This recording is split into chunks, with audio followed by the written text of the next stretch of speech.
আসসালামু আলাইকুম। ভালো আছেন? গাড়িটা না বন্ধ করেন, আপনার সাথে একটু কথা বলতে চাই। মনে করেন কাজ কাম তো নাই, কিছু করি না, বুঝছেন? এটা গাড়ি কিনবার চাই, এই গাড়ি কিনা যাবে? ব্যবসা বাণিজ্য করি খার পামো? এখন তোমারও বিরোধী না না, যে তোমার যে কিনছেন, তোমার কাছে পরামর্শ নিবার আসছি। তোমার এটা নতুন কিনছেন না? খাবার পাবেন না কেন? নতুন কিনছেন? আর নতুন কিনছি। কত দিয়ে? কিস্তিতে? এটা কিস্তিতে কিনছি। সোনালিকা গাড়ি কিস্তিতে কিনছেন? আপনার বাসা? এটা কয় সাল নেম প্লেট? না না, কয় সাল হয়? 25 সালের গাড়ি, 25 সাল লেগেছে। হ্যাঁ, হ্যাঁ, ভালো পরামর্শ দেন। এখন তো কিস্তিতে কিনি, হ্যাঁ, কিস্তিতে কেনার পর এই চাষ করি, কিস্তি দিবার পাবো? চেষ্টা করলে পারবেন না। পাবো তো নাকি? চেষ্টা করলে পাবেন না। আচ্ছা হোক, সাহস দিয়েছেন তো, ইনশাআল্লাহ কিনতে পারবো। আপনারও বিরোধী এখন না, যদি এখন ধরেন কিনলাম, আপনার- এখন মনে করেন যে আমার ক্যাশ আছে 3 লাখ টাকা, 3 লাখ টাকা দিয়ে ডাউন পেমেন্ট দিয়ে গাড়িটা নিলাম, নেওয়ার পরে যদি আবার এই প্রতি মাসে মাসে কিস্তি না দিবার পাই, তাহলে কি কোম্পানি গাড়ি ধরে নেবে? গাড়ি ধরে নিবে না। কিস্তি কম হোক বেশি হোক দেওয়াই লাগবে। আবার হালকাতা জল ক্লোজিং মাস যখন আসবে তখন কিস্তি পরিশোধ করা লাগবে। ও, তাহলে সাহস দিচ্ছেন কিনবো তো নাকি? হ্যাঁ, আপনি চেষ্টা করলে কিনতে পারবেন। আচ্ছা আচ্ছা, তা দেন, চালান। গাড়ি কিনলে করে মিলি খাওয়া যাবে তো? না আবার ফির আবার 2 দিন বাদে কিস্তি না দেবার ফেলে কোম্পানি ধরে নিবে। হারে যাবে ওটা তো অবশ্যই আপনি যদি দিতে না পারেন তো কোম্পানি গাড়ি নিয়ে নেবে না। এখন কি কোম্পানি তো গাড়ির মালিক না, পয়সার মালিক। মানে আপনি যে গাড়ি চালাইতেছেন, কিছু কোম্পানিকেও দিতেছেন, কিছু খাওয়া যায় তো দেখা। ও নিজে তো অবশ্যই চলতে হবে। হ্যাঁ হ্যাঁ হ্যাঁ, সেটাই আমি বলছি।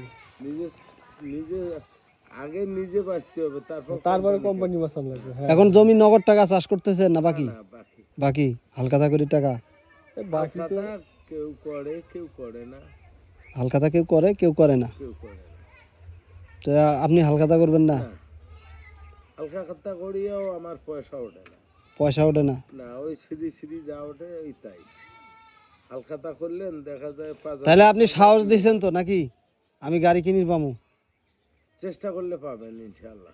আচ্ছা হোক, দোয়া করেন আমি যাতে একটা গাড়ি কিনা বউ ছোয়া নিয়ে করি খাবার পাই। আপনার চেষ্টার উপর এটা নির্ভর করে। আচ্ছা ঠিক আছে, তা চালান। এটা আপনি যদি মুখ দিয়ে বলেন তাই তো হবে না, চেষ্টা করেন। যাই হোক, রানিং ক্ষেত চাষ করা অবস্থায় দাঁড় করাইলেন, আমাকে সময় দিলেন, এই জন্য আপনাকে অসংখ্য ধন্যবাদ। না না না, অবশ্যই কথা বলতে হবে না। হ্যাঁ হ্যাঁ, কথা বলা লাগবে। চাষ করেন, ঠিক আছে, চাষ করেন। ঠিক আছে।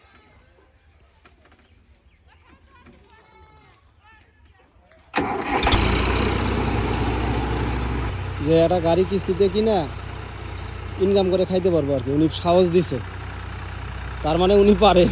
নতুন গাড়ি কিনতে তো সাহস দিছে, বুঝছেন? ইনকাম করে খাওয়াবো, সেই সাহস দিছে। হ্যাঁ, কোম্পানি আছে দেখে কিছু কিছু লোক এই গাড়ি কিনবার পাইতেছে। কোম্পানি যেমন দামও ধরে, ওইরকম সুযোগ সুবিধাও দেয় মানুষকে। এই যে হালখাতা করে, হালখাতা করে টাকা, যেমন জমি এলাও বাকি দেয়, কোম্পানিও বাকি দেয়। গাড়িওয়ালা বাকিতে চাষ করে, কোম্পানিও যে বাকিতে গাড়ি দেয়। হালখাতা করে মনে করেন জমি এলাও হালখাতা করে, কোম্পানিও হালখাতা করে। সার না দিয়ে চললে কেউ চলা হবে?